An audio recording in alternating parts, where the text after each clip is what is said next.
హల్లెలూయా. ప్రభు నందు మీకు శాంతి సమాధానం కలుగును గాక.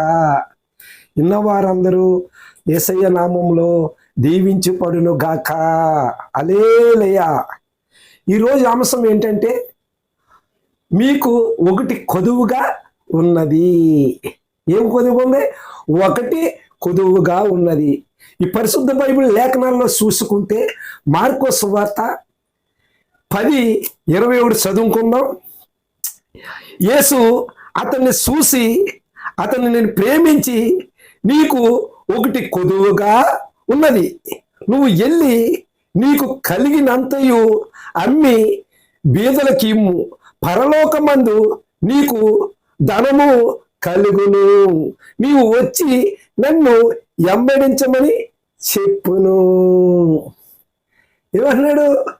నీకున్న ధనమంతా అమ్మేసి బీదలకిచ్చేసి నువ్వు నాతో రా, నన్ను వెంబడించుము, నీకున్న కొదువ ఒకటి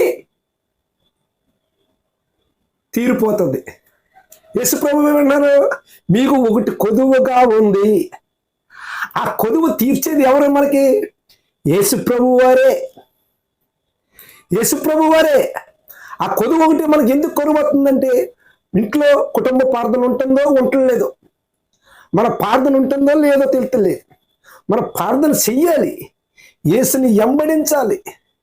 యేసుని వెంబడించినప్పుడే మనకి ఇంటిలో కార్యాలు జరుగుతాయి.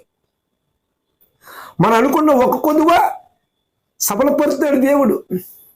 యేసయ్య జక్కయ్య గారు ఆస్తినంతా అమ్మేసి ఎవరి దానికి ఇచ్చేసి ఏం చేశాడు?